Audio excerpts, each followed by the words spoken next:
शतरंज की बाजी में हर चाल का हिसाब नहीं होता। कभी कभी जीतने वाला ही सबसे ज्यादा खतरे में होता है। नमस्कार, आप देख रहे हैं इनसाइडर लाइव और मैं हूं आपके साथ बॉबी। आज की कहानी सीधी है लेकिन असर गहरा है। यह सिर्फ आंकड़ों की बात नहीं है बल्कि उस राजनीति की बात है जहां हर चाल सोच समझकर चली जाती है। बाहर से सब सामान्य लगता है लेकिन अंदर बहुत कुछ बदल रहा होता है। पिछले कुछ समय में बिहार की राजनीति में एक अजीब सा पैटर्न दिख रहा है। हर चुनाव में विपक्ष पीछे रह जाता है, कभी थोड़ा कभी ज्यादा, लेकिन हार का सिलसिला टूट नहीं रहा। और अब जो अगला मोर्चा है वह है विधान परिषद यानी एमएलसी चुनाव। यह चुनाव आमतौर पर ज्यादा चर्चा में नहीं रहता, लेकिन इसकी अहमियत बहुत बड़ी होती है क्योंकि यहीं से तय होता है कि सरकार को सदन में कितनी चुनौती मिलेगी। अब सीधे मुद्दे पर आते हैं। बिहार में कुल 11 सीटों पर एमएलसी चुनाव होने हैं। इनमें से 2 सीटों पर उपचुनाव होगा और बाकी 9 सीटों पर सामान्य चुनाव। सुनने में यह सामान्य प्रक्रिया लगती है, लेकिन असली खेल यहाँ से शुरू होता है। इन सीटों के खाली होने के पीछे भी वजह है। कुछ नेता विधानसभा चुनाव जीतकर आ गए, कुछ का कार्यकाल खत्म हो रहा है। लेकिन जब आप इन सबको जोड़ते हैं तो एक बड़ा गणित सामने आता है। यह पूरा खेल एक नंबर पर टिकता है, 23। हर 23 विधायक पर एक एमएलसी सीट मिलती है। अब जरा आंकड़े देखिए। एनडीए के पास करीब 200 विधायक हैं। जब आप 200 को 23 से भाग करते हैं तो साफ दिखता है कि 8 सीटें लगभग तय है और जो बाकी बचता है वह एक और सीट की तरफ इशारा करता है, यानी कुल मिलाकर 9 सीटों पर मजबूत पकड़।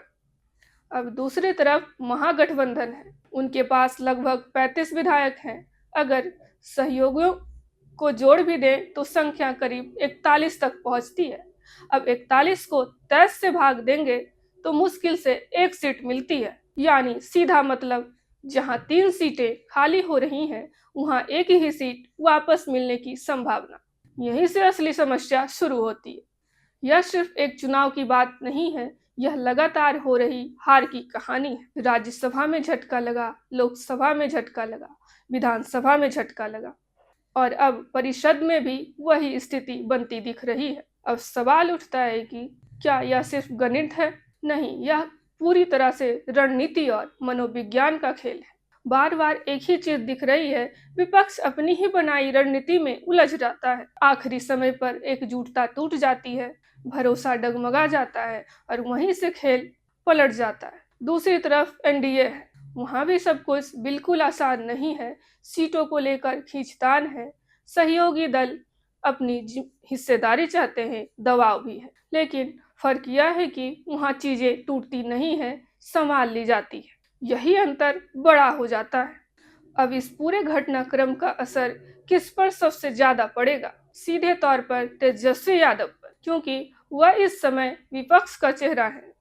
हर हार उनके नाम से जुड़ती है और जब लगातार हार होती है तो सिर्फ सीटें नहीं जाती, भरोसा भी कमजोर होता है। राजनीति में सबसे बड़ी ताकत नंबर नहीं, धारणा होती है। अगर यह धारणा बन जाए कि आप जीत नहीं पा रहे हैं तो इसका असर बहुत दूर तक जाता है। आने वाले पंचायत चुनाव, फिर आगे के बड़े चुनाव, इन सब पर इसका असर पड़ सकता है।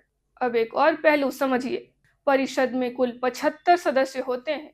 पहले से ही एनडीए वहां मजबूत स्थिति में है।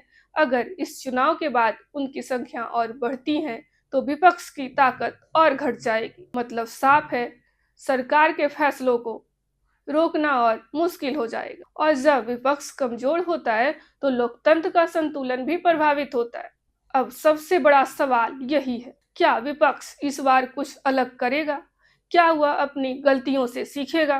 क्या वह आखिरी समय तक एकजुट रह पाएगा या फिर एक बार फिर वही कहानी दोहराई जाएगी? राजनीति में हार से ज्यादा खतरनाक होता है हार का लगातार सिलसिला। अगर वह नहीं टूटता तो धीरे धीरे पूरी कहानी खिसकने लगती है। तो यह जो चुनाव आने वाला है वह सिर्फ एक औपचारिक प्रक्रिया नहीं है, यह एक संकेत है एक दिशा तय करने वाला मोड़ है। यह बताएगा कि बिहार की राजनीति किस तरफ जा रही है। विपक्ष संभलेगा या और कमजोर होगा, सत्ता और मजबूत होगी या संतुलन बनेगा। अभी खेल खत्म नहीं हुआ है, लेकिन यह जरूर है कि अगली चाल बहुत अहम होने वाली है। इंतजार कीजिए, क्योंकि आगे की कहानी यहीं से तय होगी।